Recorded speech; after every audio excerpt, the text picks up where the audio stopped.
Ryan here with Dark Rangers Inc. and we are going on an astrophotography adventure. So it's the weekend of the May new moon and I am headed up to Boulder Lake, Wisconsin, which is a Bortle 2 area, 21.88 SQM. We're going to capture some RGB broadband targets that you really can't do in the Bortle 5 backyard here. And so I'm going for the Iris Nebula. I'm going to shoot it in one-shot color, and I'm going to camp over a couple nights. We are up against a couple issues. One, clouds did roll in overnight, but we're supposed to have what was a perfectly clear 2 nights. Tomorrow night looks perfectly clear still, but tonight looks like it's going to be a little cloudy potentially until about 8 or 9 p.m. and then it is supposed to clear up for the night. And then also there are some forest fires that have been happening, and most of that I believe has started to roll out, but over the last couple of days there's been a haze and it still looks like it's out, but this low pressure front that brought in the rain overnight is supposed to be sweeping most of it out. So tonight I think is going to be about a 50-50, but I think tomorrow night for sure we'll be in good shape. And so we'll just hopefully have a little bit of fun and combine the adventures of camping and being out in a beautiful place with the joy of astrophotography and this awesome hobby that we have. That's one of the reasons I really love astrophotography, is it gets me out of the house and doing fun things that I wouldn't do otherwise. And maybe along the way I'll go through how I chose this place, and if it doesn't work out, you know, what I'll do in the meantime to find something better for next time. So since I'm going to a dark sky site this weekend, I thought I would go over and cover how do I find my dark sky sites and what are some tips and tricks that you can do to make sure that your first or your next dark sky astrophotography trip turns out to be a success and worth the time and effort you put into it. Now obviously there are variables that we can't control in terms of weather and what the moon is doing, but if you are really active on some of the weather apps and then going near the new moon, like I am this weekend for the May 2023 new moon, you can try to minimize some of those issues and maybe pick locations where you know the weather is going to be better. So the first thing I do is I pull out the light pollution map and identify the areas near me that have the level of darkness I want, whether it's Bortle 1, 2, 3. If you're in a Bortle 9 in downtown, a dark sky site to you might be a Bortle 4, which to me, when my backyard's a Bortle 5, I wouldn't be willing to make a trip and set up for one Bortle class better. So I identify, you know, where are those blue and black spots on the light pollution map near me. The next thing you want to do is identify how much travel you're willing to do for this trip and how much time you can commit to it. If you're willing to go all in and find some place that's 4, 5, 6 hours away, or maybe you just want to do a quick overnighter and you want to find the closest dark sky spot that's maybe, you know, an hour or two away that's easy to kind of get to and get home and move on with your weekend. The next thing I look at, probably the third thing, is you obviously have to have a place that you can set up camp or your RV or whatever you're going to do to stay there, unless you're planning on driving home at 3 or 4 in the morning, which I wouldn't recommend. And so looking for national parks and state parks is always good. So when I'm looking at that dark sky, the light pollution map, I'm really looking for those little green outlines, because that usually designates some sort of wildlife refuge, national forest, state park, etc. And then I typically go to that website and I look, what's the camping situation? So for example, I found 2 for this weekend. One was only 2 hours away, but all the campsites were reserved. So it really becomes a process of elimination once you find those dark little circles of land in the areas that surround you. The next thing I do is I try to prioritize the direction that I'm going to shoot. So if I know my target's to the north, I want to make sure that I'm selecting an area where the area to the north of it does not have a light pollution bubble. So if I'm in Phoenix, for example, and my target's to the north, I don't want to go south of Phoenix, because then I'm shooting right back north into the light dome. The fourth thing I kind of do is I try to look at the geography. So we know that large bodies of water are going to affect, precipitation, temperatures, humidity, etc.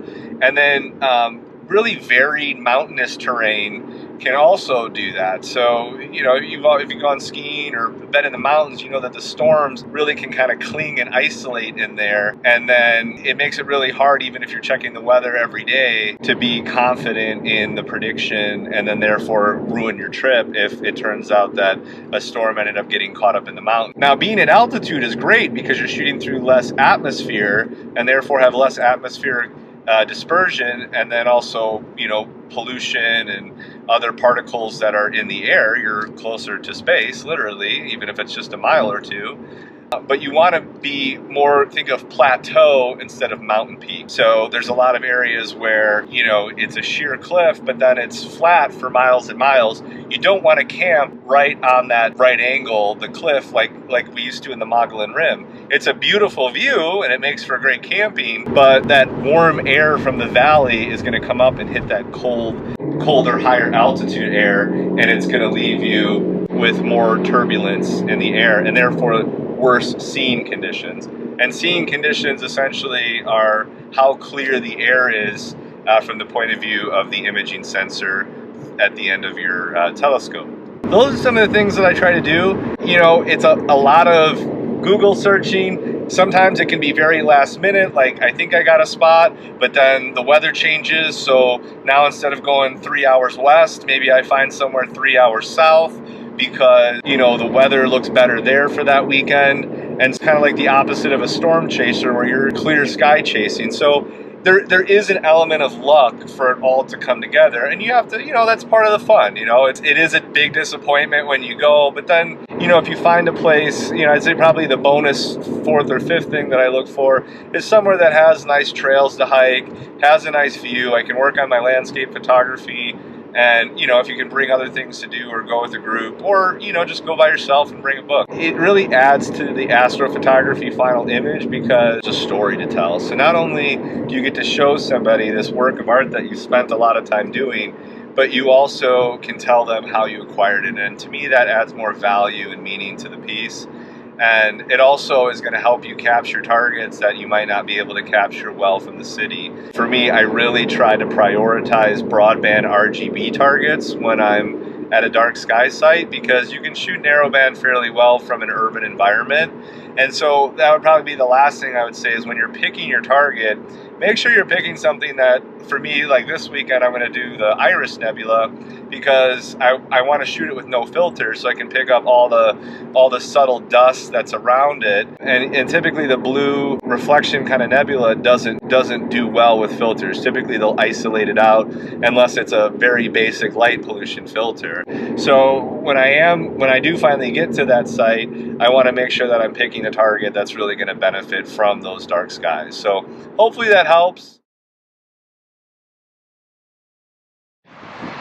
All right, well, we're at the site, and I was able to find one with a pretty good amount of opening. Clouds are breaking apart as planned. Got it leveled. Kind of used these wood pieces that were really dug into the ground to get it stable, and then I used my 35-pound kettlebell. And I have it facing due north, just using the compass, kind of shooting like in this direction. So wanted to kind of get it up on higher ground just so it could clear the trees a little easier. And then got the scope in here, so we'll set that up. I do have my Telegizmo 365 cover, so I don't usually, I'd wait until the clouds are totally clear, but with that thing, even if it rains, the scope will be fine. And then tomorrow it's supposed to be really clear, so I think I'm just gonna go ahead and set it up, get the scope cover out here, and then, you know, I can feel pretty good. Like I said, starting to get more and more clear. So should be in a good spot here soon, and definitely a place I could come back to. I did lug a bunch of firewood so I can start a fire in a little bit and then let it die down, obviously before nighttime. But it's about 55, 60 degrees. With setting up the camp and everything, though, I was able to stay pretty warm. And we'll get the scope set up here, do a quick time lapse, and then wait for it to get dark. All right, so we have everything set up on top of the Pelican. I have 2 EcoFlows, and you know, obviously it's not supposed to rain, but prepare for the worst, hope for the best. We're running the color camera tonight, I do have, I believe, the L Pro filter in there, although I'm probably going to be running no filter because I'm shooting the Iris Nebula. I might shoot a few just to test it out. 290mm Pro with just the Agena Astro 50mm guide scope, running the ASI Air Plus. I did put this, kind of jerry-rig this setup. It's I have to tighten it down. It's the dovetail bar that came with it. I'm going to get a nice Prima Luce one and then a longer Arca Swiss to put my camera on since we are pointing at the Milky Way tonight. I have a 70 to 200 f2.8 on my Nikon Z7 II, and then the Starfield 90mm. I've got it at 1x just because the Iris is such a small nebula. I do want to get the surrounding gas, but at 540 millimeters, it's still going to look tiny, so I didn't want to reduce it. And then obviously on the AM5 mount. So the only thing I have left to do is to go ahead and just tighten this down and then mount the camera, and then I'm going to throw my cover on there to keep it safe in the meantime. The clouds kind of keep opening and closing, but they are supposed to fully open by 8 or 9 o'clock, so we should be good to go. And in the meantime, we're all set up. Go start a fire in a little bit and then enjoy. Alright, so I went ahead and just threw on this ASI Mini, and I'm powering it with the ASI Plus. Never seen anyone do that. I don't see why you couldn't. All it's going to be doing basically is controlling my camera, which I'm going to put here. It's got a little shoe, and it just clears this. The lens does. And it should be good to go. So I don't know if I'm the first one powering a ASI Air with a, or ASI Mini with an ASI Plus, but should be good to go. Took the filter out, and we got her all set up and ready to rock. Power's connected, and then I just gotta pound the stake in on this tarp a little bit better because it came loose, because we want to keep this nice and covered. And then we just gotta wait for dark. So gonna have a bite to eat, and yeah, just wanted to show you what I'm doing. Hopefully it worked. And then I got the little USB 3.0 ready to go, so should work out fine.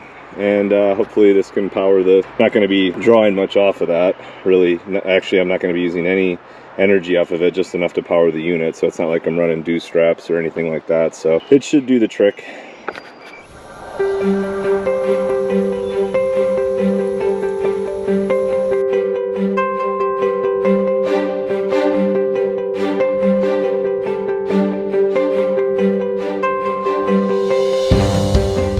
Okay, it's dark out, and I do have the ASI Air Mini successfully running off of the ASI Air Plus. I just took a quick test photo. Obviously it's pointed at a tree, but it does seem to be running it. So the only downside is I'm gonna have to keep switching back and forth between the two different Wi-Fi signals on my iPhone. I also did bring my iPad Pro, so that could be another option to just simply hook up one ASI Air to the iPad Pro and then one to my phone. And then that way I'm not constantly having to go back and forth to do different things. Once I get it going, I'm probably gonna do shorter exposures with my Nikon Z7 II and my 70 to 200 because it is a 2.8 lens. I'll probably shoot it at 3.2 just because when you stop it down a little bit, you tend to get better stars, although the Tamron G2 lens is pretty good with stars. In terms of getting coma, I'll be, you know, obviously losing some subframes because of dithering, but I dither every 3 photos, 3 images, and I'm probably going to be doing at least 5-minute exposures. So if I do 1 to 2 minute exposures, you know, I'm only going to be losing like 1 in 7, which really isn't a big deal. I did buy a separate battery, to like a dummy battery, to run the camera off of my off of these guys, but I actually think I'm just going to use the camera battery for now. I have 2 of them. Again, at 3.2 in a dark sky sight, I really think that, you know, I'll probably get about 4 hours, and honestly, that's a pretty good amount of data. So we'll see how the mount handles it. It does look a little hectic, but I'm at about 17 pounds with the telescope and the guide scope. So I think the camera probably adds another 3. And then maybe a ½ pound with the ASI Air. So it is dark for the most part, but we still have some cloud cover. So it's not supposed to fully roll out until 9 or 10 o'clock, which is fine. It's about 8:30. And so I did want to just get the camera set up. And, we'll see how it goes. I mean, it's truly a bonus. I don't have any expectations, or if it doesn't work, I'm totally okay with it. I didn't really plan it out too much. I have the ASI Mini because I use it as a backup because I don't really trust ZWO products too much. I figured I've got it. I've got a really nice mirrorless camera and nice wide angle lens, 200 millimeters, you know, and I've got the capacity on the mount. So we'll try it out. If it works, it works. If it doesn't, no big deal. But you guys can learn from my trial and error. And if you've got your old DSLR and lens from when you first started, you can stack it on top of your current scope, because most people aren't right at the limit and it doesn't add that much weight anyway. And you can try to do the same thing. So back at the campfire here, gonna wait for it to clear up a little bit and we'll get it going here in the not too near future. All right, so it's the next day. The clouds ended up clearing as planned, a little bit later than we thought, probably around 1:30. Shooting before 2 and got about two and a half good hours of data, so that ended up working out pretty well. The Iris Nebula wasn't getting really up above the tree line and up high to get ideal shooting until after 1 o'clock anyway. It's crystal clear today, and I went ahead and went to the front desk of the River Forest campground out here in Wisconsin, and they told me about a really cool waterfall that's right here that I'm going to check out. And then they were also kind enough to let me charge up my batteries because the car charger didn't work for some reason. It did on the way up, but then one of my batteries was at 54% and I didn't want to leave it there. The only downside from last night was I did end up getting 4 ticks on me.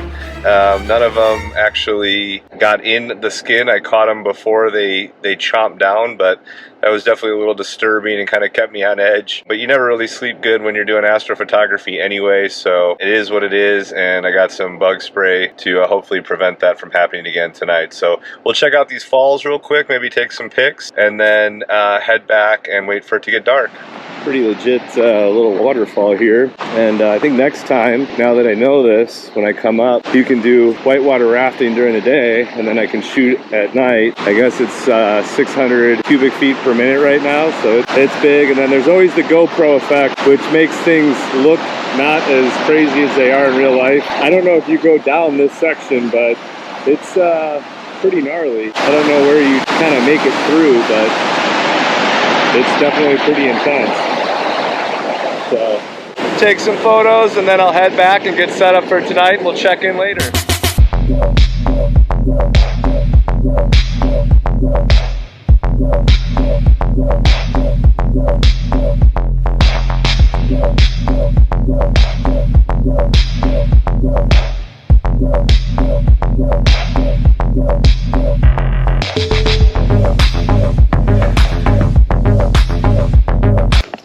So it is night 2. The sky is perfectly clear, as you can see, I think from the time lapse I probably just did. So here's one of my gripes with the AM5 for sure. I had it to under 1 minute total error yesterday in terms of the polar alignment, and you know, here we are, everything was locked down, and here we are day 2, you know, 29 minutes off. I mean, it should be able to hold overnight, in my opinion. I know it's not a, you know, observatory style mount, it's a travel mount, but when you lock everything down firmly, I would imagine it'd at least be close. So we do have to re-zero. I won't bore you through that. I think everybody knows the process. On the AM5, whatever way the arrow is pointing in terms of the, you know, so it's pointing to the left. Typically, like if it has to go, if the arrow is pointing to the left, usually I always pretend like this is the one you turn is the back of the arrow. So you think of this as an arrow, how it's fatter and then it makes an arrow. So that's the way I remember it. Obviously I'm gonna have to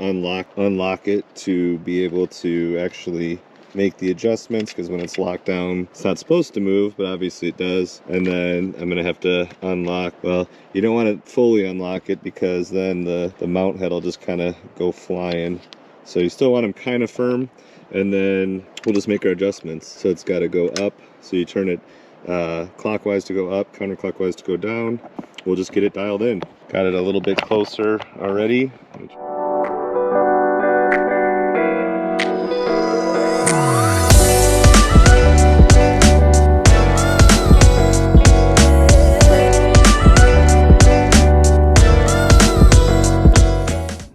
As you can see, done with the absolute worst part of astrophotography on the road, and that's packing up your tent when it's cold and 7 a.m. and you haven't really slept for 2 nights.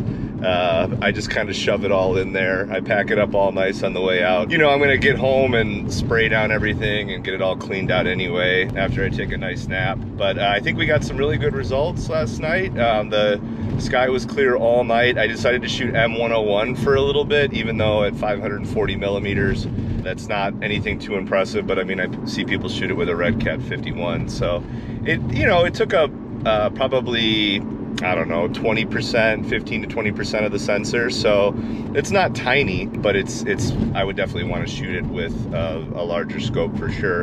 And then obviously once the Iris Nebula got up over the tree line, I timed it almost perfect. I think my first 2 5-minute subs had just a little bit of leaf blow at the top. You could see just this kind of blurry leaf shape from the wind blowing the top of the trees. And then I think after 2 or 3, it was taking really good shots. The seeing conditions must have been better tonight because autofocus was able to get stars down to like 1.9, which on a one-shot color without a filter, that's really tight. The night before, I was, you know, happy to get 2.2, 2.3. So, but it was also a night when the stars weren't out until 1:30. So you were definitely dealing with more, you know, probably moisture in the atmosphere and a little bit more haze. But last night, the seeing must have been phenomenal. It got 0.55 guiding consistently. So I'm really excited to see the data. I should have about 4 hours on the Iris before the sun came up, but I'm really happy about the trip. I made some really good connections at the River Forest Campground in Wisconsin, and it's about a 3.5 hour drive. So they want to potentially do a workshop and combine it with the whitewater rafting classes that they have. I showed you guys the rapids yesterday. They are pretty intense out here, which is cool. So the big thing for me on a multi-night is what do you do during the day? So now that's kind of solved with the whitewater rafting. But I will of course show you the results of my images and get home and unpack everything, get a good night's sleep, and tomorrow's Monday, so back at it. So hope you guys enjoyed the video, and you know, I'll check in with you guys on the next one.